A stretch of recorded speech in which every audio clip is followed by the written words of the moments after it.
I'm Johnny Rogers. I'm the chair of the Surfrider Vancouver chapter of Surfrider Canada. We're here in North Bay on Anvil Island in Howe Sound, and we're doing a bit of a remote cleanup, tackling some of the debris that ends up accumulating in little bays like this around Howe Sound. I'm Elika Cairns. I work for the Howe Sound Marine Stewardship Initiative, and we're a small local nonprofit organization with a goal to foster ocean stewardship here in or Howe Sound. So Surfrider Vancouver, this is our first time doing this kind of remote clean. We've been focused on urban shoreline cleanups that we do in the city. The good news is we're finding less and less on those shorelines. We're doing a good job in the city, taking care to keep them clean. So we're trying to expand our impact by targeting sites that are a little farther afield here in Howe Sound and around Burrard Inlet. My name is Leslie. I am the volunteer coordinator for the Vancouver chapter of Surfrider. I help bring people and programs together for the chapter. I have a background in environmental studies, so this is really close to my heart and a great way of paying it back to the planet. Everyone's a volunteer here.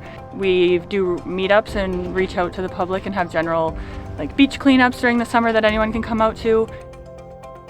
One of the major pollutants here in our waters off of the coast of BC is EPS foam, polystyrene. It makes up over half of what we find in these kinds of cleanups.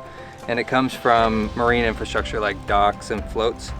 It breaks up into these little pieces, ends up everywhere in the environment. You really can't get it back out once you put it in. So we're asking for a ban on this kind of stuff in marine infrastructure. In its place, we can use air-filled plastics and other types of materials that don't break up into these tiny pieces that pollute the environment. So that's one of the things we're really focused on. The other is ghost gear. So fishing equipment, netting, ropes, tackle, and so on that ends up in the marine environment, gets cut away, accumulates on bays and islands like this. We need to make sure that there's still federal funding for that kind of cleanup and some ways of identifying where that gear is coming from so that we can sort of close the loop and make sure it doesn't end up in the environment.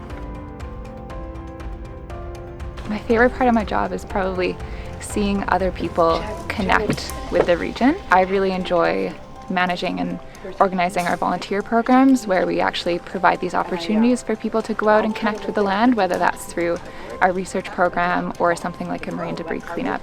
I really like seeing people foster that connection.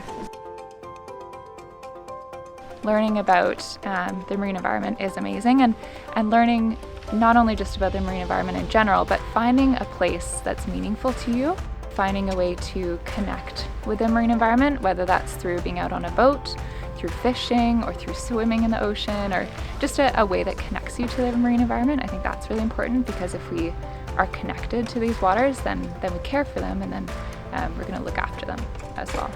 It's nice to see that everyone's bringing positive energy to do something that's really good for our community and the shorelines that we love to work and play in. We've got a ton of great partners and sponsors. A lot of our funding comes from just people opening up their wallets and giving $10, $20, whatever they can. You can sign up at surfrider.ca as a member and give $20 a month. That really helps support all the kind of work that we do. The whole foundation and all of our chapters are volunteer-based, grassroots, and funded by sort of community support, as well as the sponsorship of some of our partners like Mustang Survival, Ocean Legacy, and Crosby Marine today. I think a lot of us here, a common thread is that we're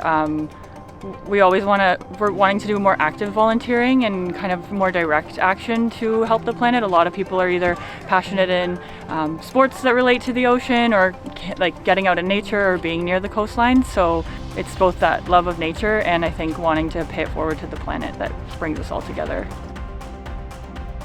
I spend a lot of time outdoors, like so many other people in BC, hiking and paddling and playing with my kids in this beautiful place. We always say at Surfrider it's really important to protect where you play and give back so that we can, leave things better than we found them and pass on this beautiful place to the generations to come, and really make sure that we're doing our part to protect this place together.